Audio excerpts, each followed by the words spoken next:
Hey everyone, what's up? It's your friendly neighborhood green man, bringing you the final installment of my pre-3.0 Archeage videos because the PTS is closing and launch is just a day away.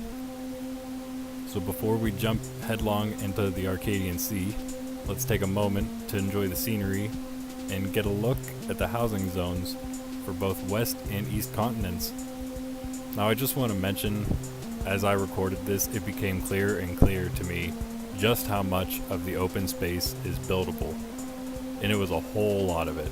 I'm so excited for how much more room we'll have, and as well as the changes to the tax certificates that should let everyone have a great chance to own some land. What tax certificate changes is he talking about, you might ask? Well, that's also what I have to talk about here. I'll give you a brief overview of a few of the changes coming with 3.0. I first want to note, in case you watched my other videos, the pay-to-win cash shop elements will not exist in the game at launch for a fresh start. That means they will be implementing these slowly over time as it seems viable and as we catch up to the legacy servers. Ultimately, they aim to merge the servers' marketplaces once we're on the fresh start, build up our economy enough. I also want to say that I respect Tryon immensely for the work that they put in to try and keep this game going and even hopefully make it the great game that it was really meant to be. I haven't played a game yet that is even close to as much fun as Archeage. So if Tryon and XL Games continue down this road and keep listening to their community, this could very well be the best MMORPG ever made, in my opinion of course. But anyway, with that said, let's get started with this. So first off, the tax changes. They've increased the amount of taxes you pay on top of the original fee for owning more than 2 plots of land, so it'll get much more expensive to monopolize any land. However, people with high-level construction can now craft tradable tax certificates, so those will be a little more common, which will be nice. In a stream, Tryon mentioned something about the new races earning their 57 Gilda stars plus more later on. And then, a little bit after that, a few days, I made a Warborn on the new Fresh Start PTS server, not the legacy that they first had out, but the new one that was strictly for Fresh Start. And almost immediately in the main story, I had started receiving Gilda stars, and this wasn't the case whenever I made my Warborn and my Dwarf on the legacy servers. By the time I was level 16 and I was in Redemption on a Warborn and I was getting my 8x8, I already had 26 Gilda stars, so new races won't be disadvantaged there anymore. There's another proficiency tier now called Famed. There are restrictions though. Only a certain number of each type of proficiency can be upgraded to Fame level. You can have 2 Gathering, which is that first section, 3 Crafting, which is that large mid section, and 2 Miscellaneous skills that are the section at the bottom. And that's all you can have. And you can now buy items that downgrade a proficiency. I believe you can buy them from the vocation point vendors and potentially general merchants, and I believe they are also on the marketplace. I don't know if they will be at launch, though it won't matter because it will take a pretty long time to hit the famed rank in anything.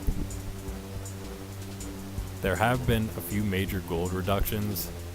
I don't know a whole lot about it, but one of which is Delphinet ghost ships got a big reduction in how much gold you'll receive when you're going out and farming these, or killing these, or hunting them, whatever you do with them. There will be 2 different types of 3.0 packs coming out. One Legacy and one Fresh Start. The Legacy pack will have a glider. I believe Fresh Start may get a glider customization that will just be for your base glider and won't have any extra odds or ends, but I'm not completely sure about that. Fresh Start will also get some boosts. Both Legacy and Fresh Start will get a remote warehouse and a mail parrot, but for fresh start servers, you have to be level 40 plus in order to use them, which is a little strange. I guess I understand that you don't want people just throwing everything in their warehouses the whole time because they bought the packs, but really level 40 doesn't take too long. But I guess at that point, maybe they just assume it doesn't matter anymore. It doesn't matter to me anyway. I'll probably end up buying one of the packs because I won't be able to help myself. The Fresh Start cash shop will have things like mounts with default move speed. One of the mounts they talked about was a racing zebra. The racing zebra from early on in the game will come back, but it'll just be like any other mount, but basically just a skin for it, customization for a mount. There will only be up to a 4-pack wagon on the marketplace. They will only have the original storage chest, so no crazy fancy ones with like an infinite amount of spaces in it. And cosmetic mounts, gliders, and outfits. There won't be any pay-to-win items other than a sort of workers' comp bundle you can buy, and of course people that have Patreon.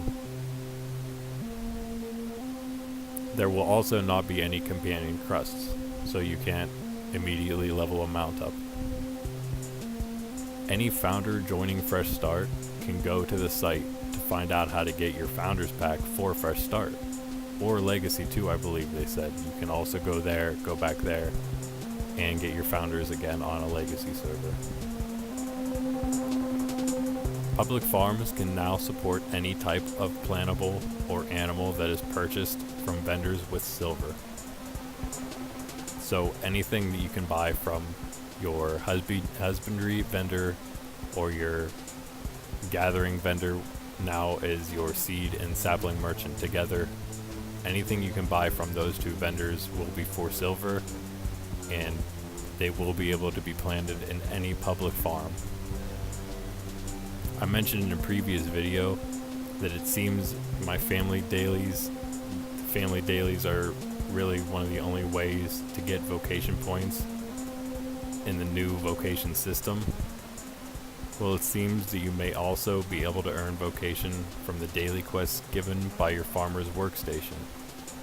So that's just another reason to get your 8x8 and get it upgraded and down as quickly as you can.